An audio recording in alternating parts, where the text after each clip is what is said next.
25 de janeiro, dia da conversão de São Paulo.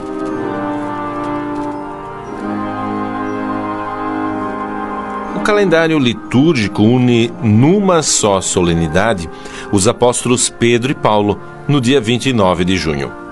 Mas a luz de Pedro como vigário de Cristo, príncipe dos apóstolos, sombreia um pouco a figura gigantesca de Paulo, que teve um papel tão decisivo na história da igreja primitiva. Deus é verdadeiramente admirável em suas obras, e quem poderá perscrutar os seus caminhos? Seus caminhos são de misericórdia e de amor. Convida pobres pastores a serem os primeiros visitantes de Jesus, fala aos reis magos por meio de uma estrela e os conduz ao presépio. Elege pobres pescadores para serem colunas e fundamentos de sua igreja. Transforma o acirrado perseguidor que era Paulo no maior apóstolo de todos os tempos. Bem merece este acontecimento ser relembrado na liturgia. Paulo, cujo nome era Saulo, nasceu em Tarso, na Cilícia, região da Turquia, onde, naquele tempo, havia uma colônia de judeus. Ele próprio se dizia da tribo de Benjamim e, ao mesmo tempo, desfrutava do título honroso de cidadão romano. Pertencia à seita dos fariseus, que eram os mais fiéis às tradições judaicas. Possuía talentos extraordinários, bons e nobres sentimentos, aliados à força de vontade inquebrantável. Depois da instrução básica recebida na terra natal, viajou para Jerusalém, a fim de se formar na mais autêntica tradição bíblico-judaica. Teve um mestre excepcional, o célebre Gamaliel, homem que gozava de alto prestígio pelo saber e pela integridade de vida. É difícil definir se Paulo esteve em Jerusalém no período correspondente à pregação de Cristo, pois seria difícil explicar como não o tivesse conhecido, dada a popularidade de Jesus em toda a Palestina.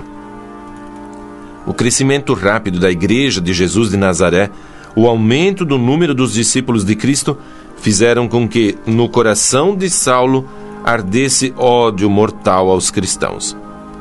Por ele, considerados traidores da pátria e da religião judaica. Os Atos dos Apóstolos o mencionou pela primeira vez quando da morte do diácono Estevão.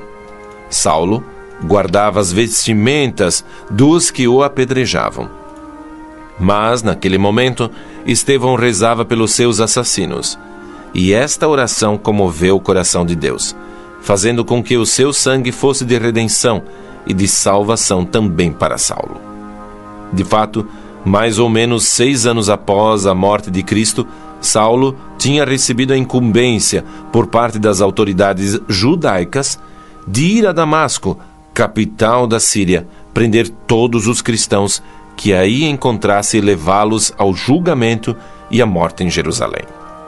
Deus, porém, o espreitava no caminho. Enquanto viajavam seus companheiros, de repente, viu uma luz vinda do céu que o envolveu em claridade. Caindo por terra, ouviu uma voz que lhe dizia: Saulo, Saulo, por que me persegues?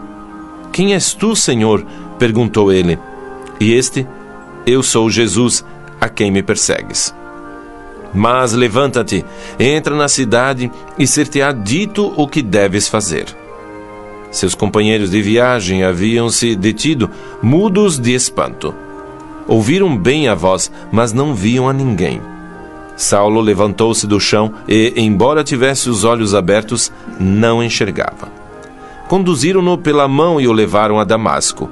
Vivia ali um discípulo de Cristo chamado Ananias.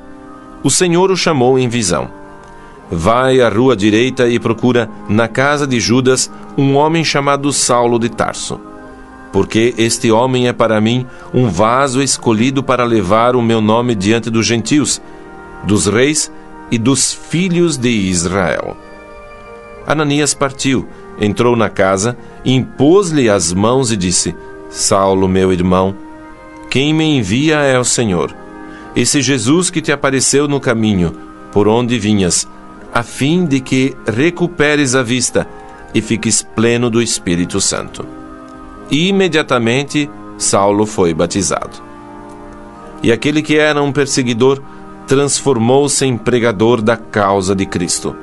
Apóstolo que tanto se identificou com Cristo, a ponto de dizer: eu vivo, mas não sou eu que vivo, pois é Cristo que vive em mim.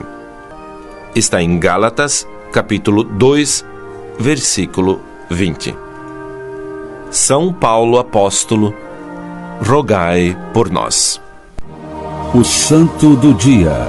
Apresentação: Padre Anísio José.